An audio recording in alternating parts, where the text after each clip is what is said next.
So yesterday, as you can see, I have explained you the variable, right? And I have explained you the data type. I told you that there are different data types are there, byte, short, int, right? And we have seen the range as well.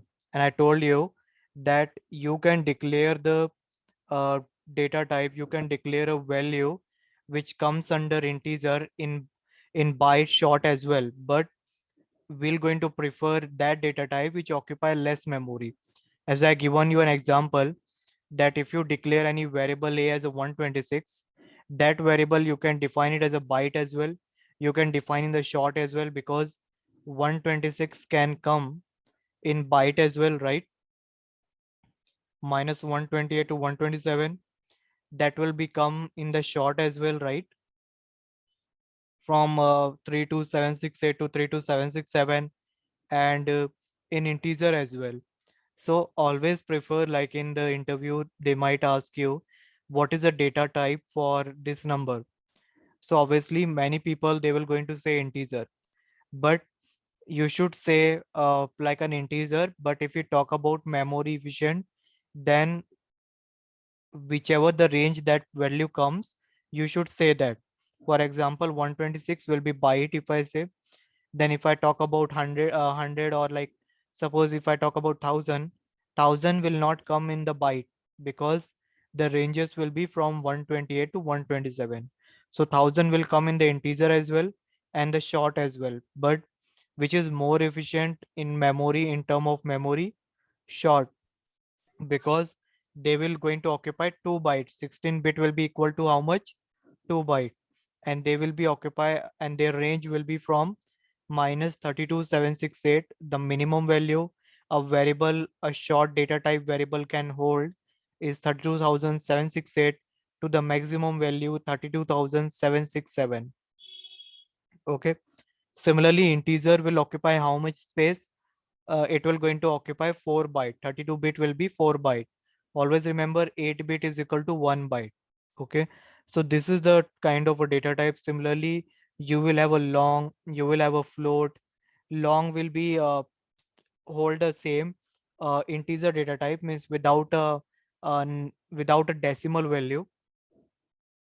It will going to occupy 8 byte of memory. Okay, you can see here, and their value can be ranges from this. So very large value they occupy, that is minus 263 will be the minimum, means this is the range. Your starting value will be what? The starting value will be this one, minus 263, minus 2 to the power 63, to the maximum value to the power 63 minus 1. So it can be in that range. Float. Now float is one more data type. Here in the float you will going to hold decimal value.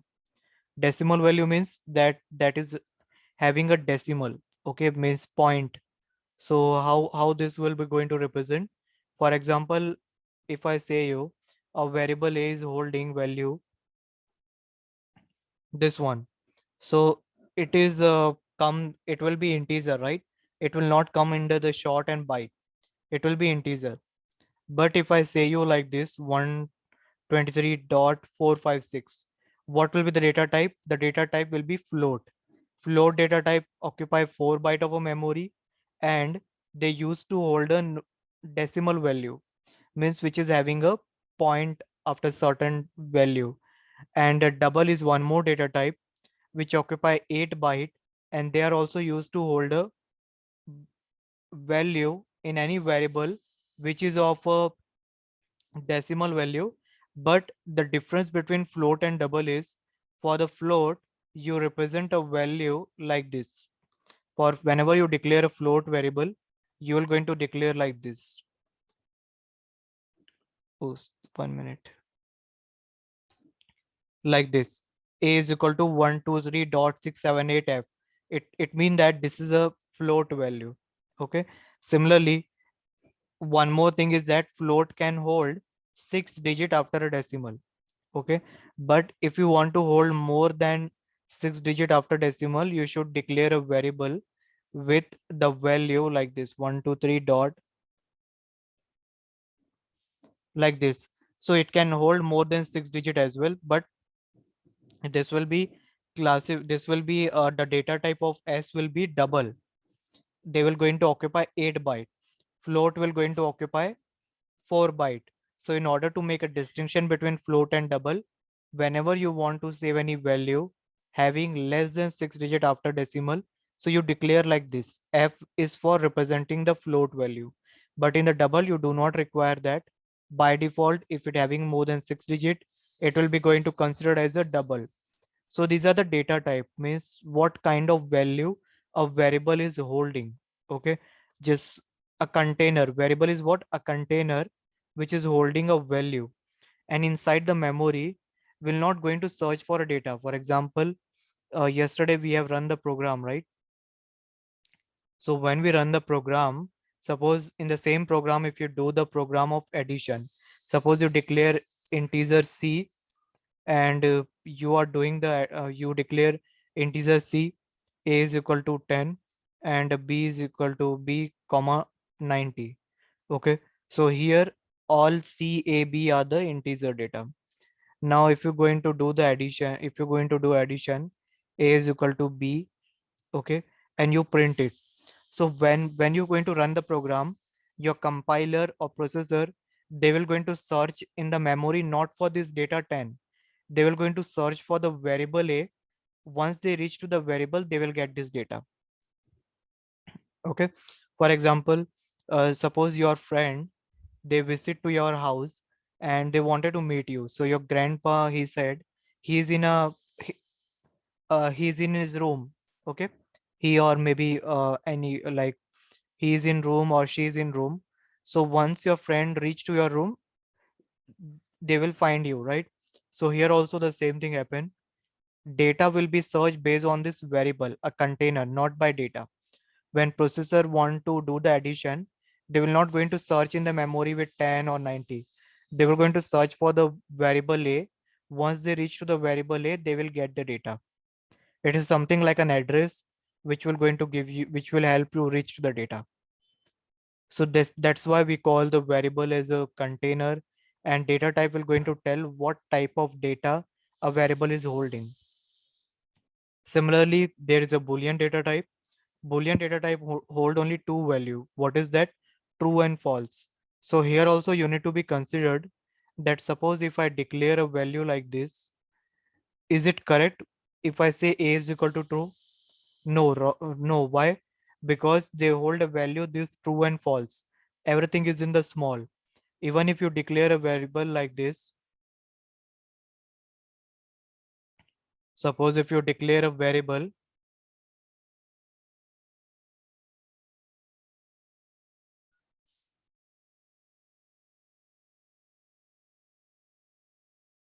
is it clear to everyone?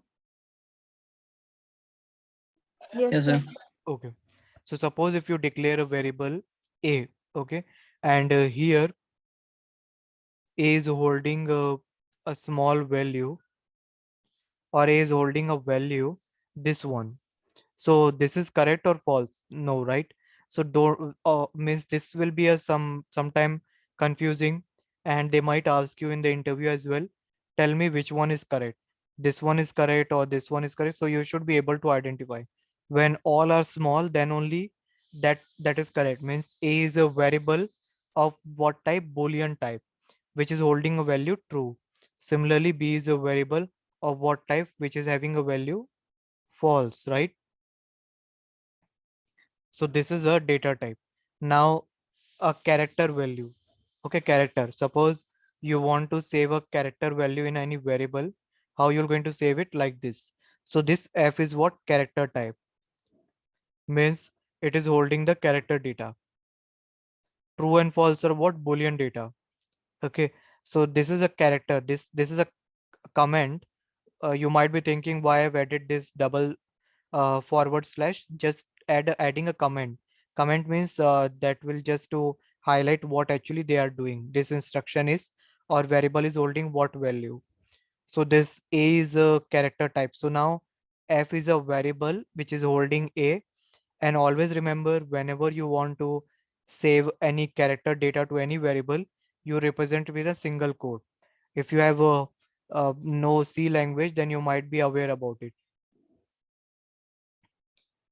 that character is representing with single quote. Similarly, if you want to declare a string is a variable which is holding a group of data. So there is a difference between these two.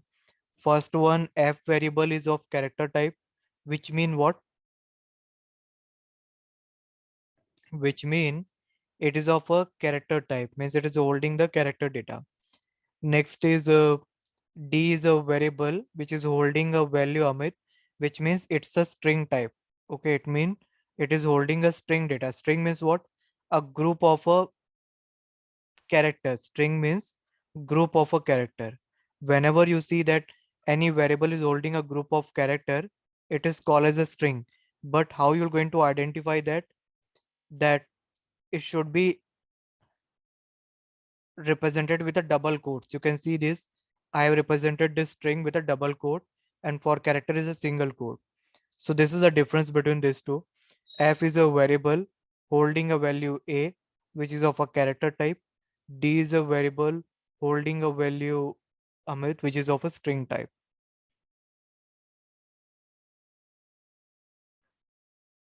Okay.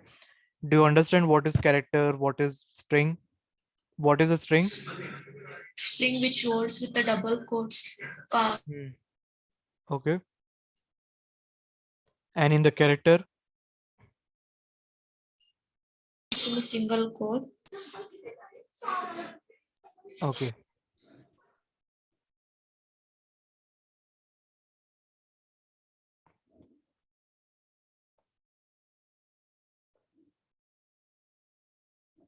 Now, this is about the data type.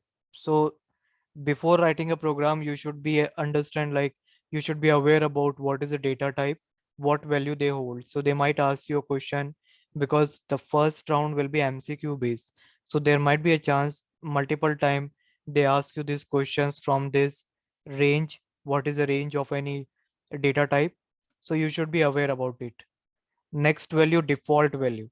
Suppose if you do not assign any value, again I said that it depends on compiler to compiler and JDK that you are installed. As I shown you yesterday that in my system JDK 17 I'm using the current version, but it depends on what JDK is available in your system.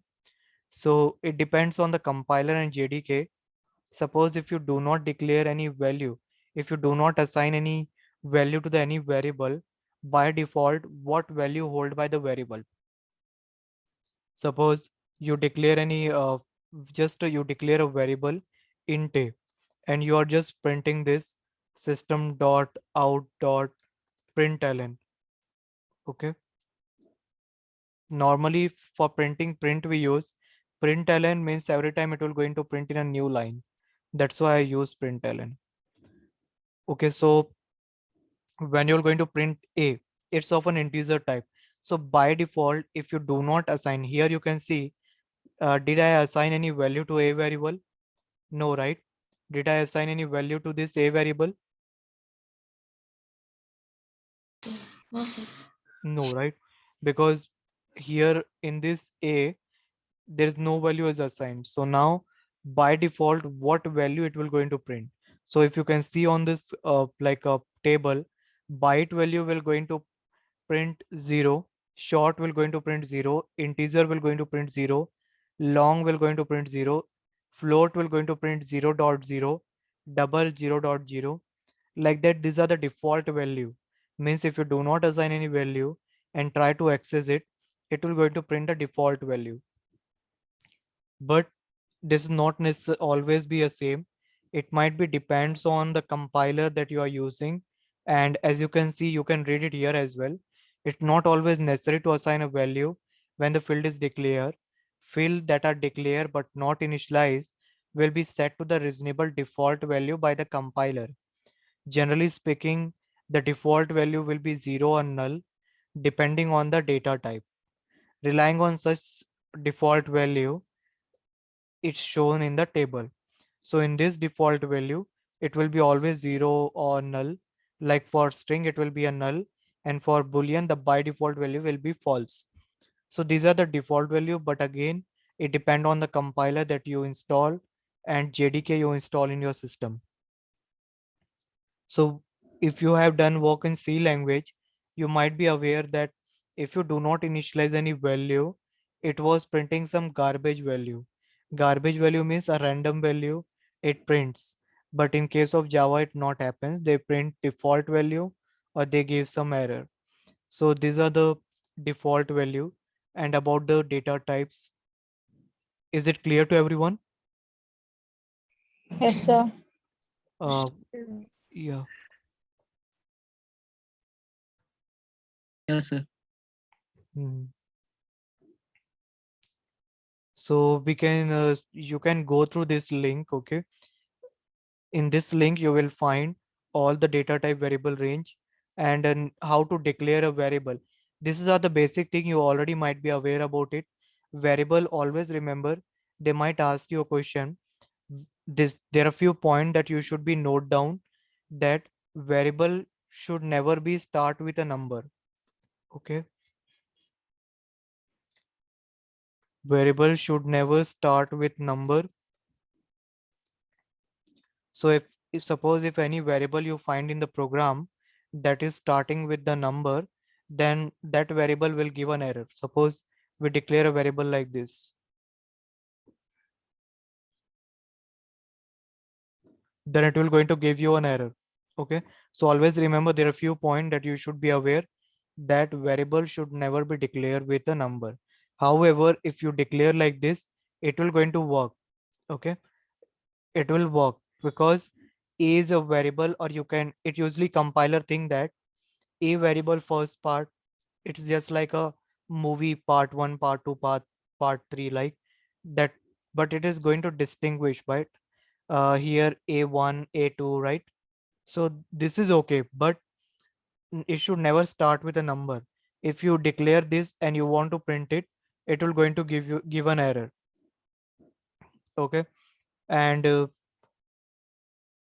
so this is thing you should be take care about. Resting underscore, you can use it in your variable. Rest are okay.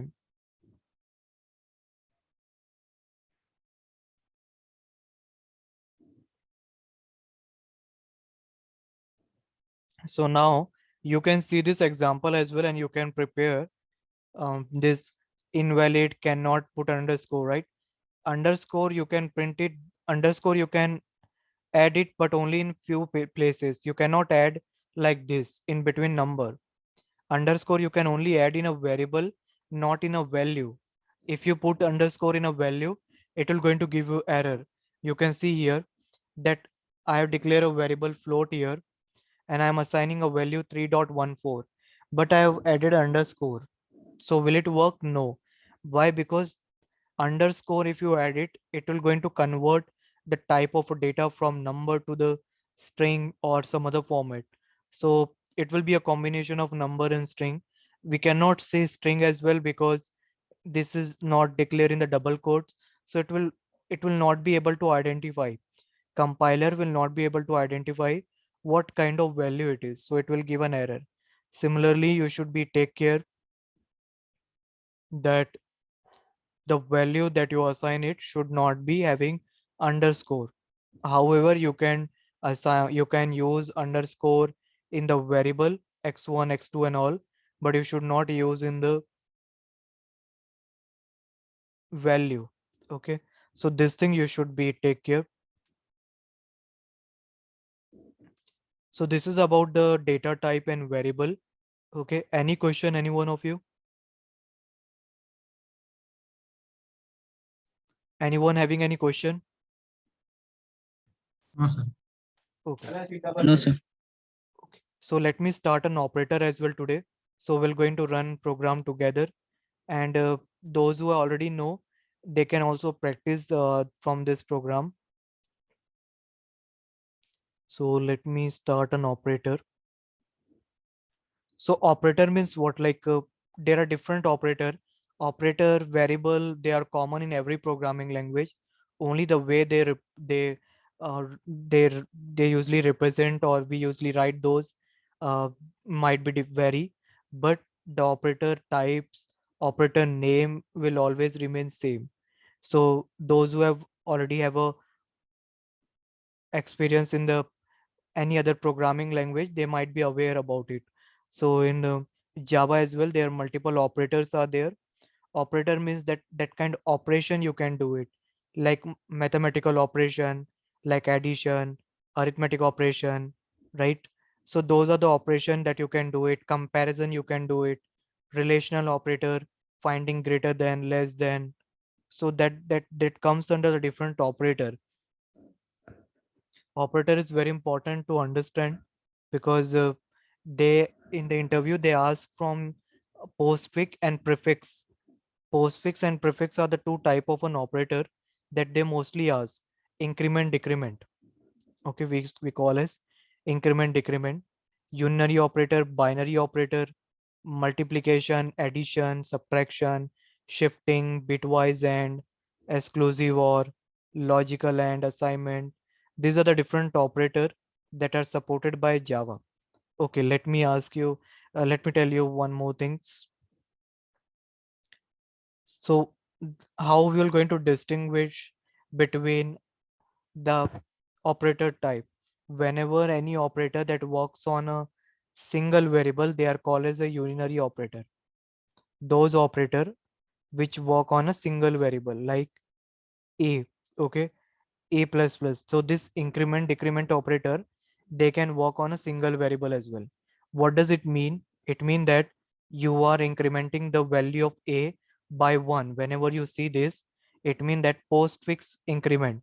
So it means that you will going to increment the value of a by 1. Similarly, this is also possible, decrementing the value by 1.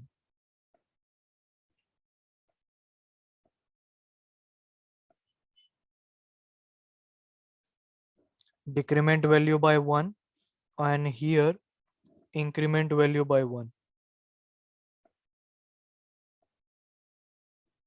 So why it is called unary? Because they can work on a single variable. But what if I say that if you want to work on a more than single variable, what we are going to say that kind of an operator? Or like for example, you have to do addition. So you're going to do addition between two variable, right? You cannot do additions on single variable, right? So you have to do addition on two variable or more than that.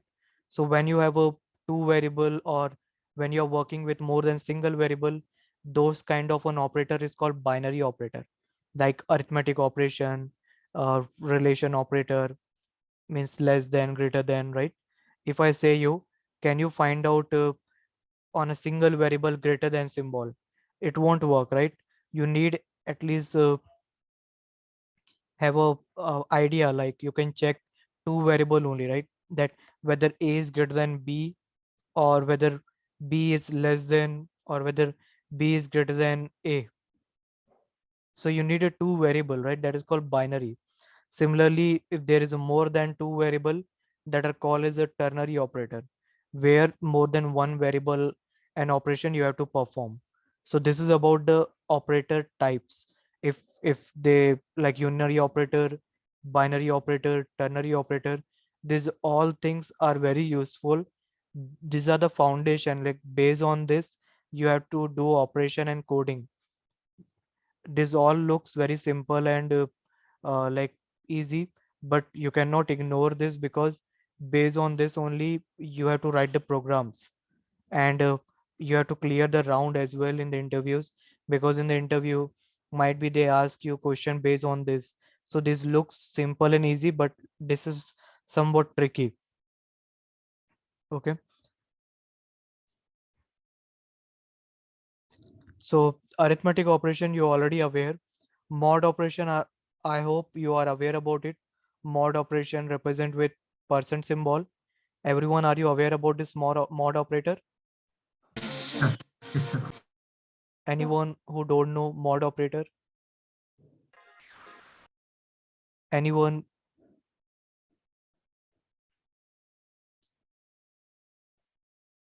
Okay. I hope everyone they know mod operator, right? So okay. So okay. So let's work on this postfix operation first. So in the postfix operation, as I said you, it is increment or decrement. Okay, so in postfix and prefix, there are two types. How, what actually it is? Suppose let me declare a is equal to 10. Now if I write a plus plus, okay, so post increment, what it will going to do? Post increment, it will going to assign a value of a to b first, then it will going to increment. Always remember, whenever you see post increment or post decrement, it first assign a value, or it first like assign a value or use a value of a, then it will go into increment or decrement. For example, if I say what is the value of b, so you are assigning the value of a here. So some people, they will going to say that b value can be 11, because after increment it will going to assign it. Some people will say that b value will be 10. So the correct answer is here 10, because this is a post increment. Okay, post increment means it will going to use the value of a first and assign it to b, then it will going to increment. Okay, so which one is the correct value of b? 10. Similarly, if I say you this way, then what will be the output? Now in this case, the value of b will be first increment the value of a and then assign. Now here in this case, pre-increment means what? Pre means you will going to do first increment of the a. So now the a value will become what? If I ask you what is the current value of a, it will become 11, and b value will also be 11. Okay, so this is about pre-increment. Similar thing happen for decrement as well. If I say you p is equal to 12 and suppose d is equal to p minus minus, so in this case what will be the value of d? The d value will be 12. Yes, so d value will be 12, and then you will going to increment the p, so you will going to decrement the p, so p value will going to be 11. Okay, first you will going to assign the value of p to 12, sorry, d, and then you are going to increment it here as well. Once you assign the value of a to b, so b value will become 10, then you are going to increment a. Okay, so a value will become 11. But now if I say now here d is equal to minus minus p, okay, d is equal to, so here what is the current value of p? 11, right? 11. So now in this case, the d value will pre-increment. In that case, what will be going to happen? First you decrement the value of p, so p value will become 10, and the d value will also become 10. So this is the difference. But here I told you for only one, but here also I need to make change here.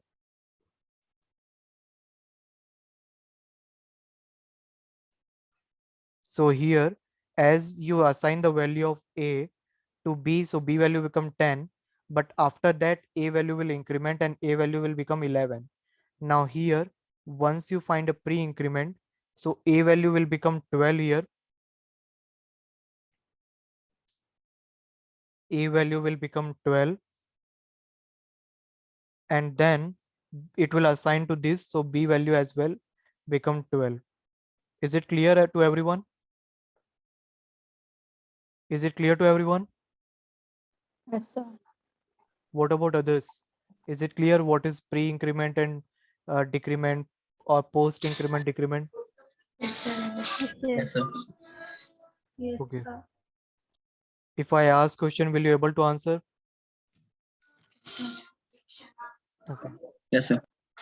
Okay. Please rejoin once again. Like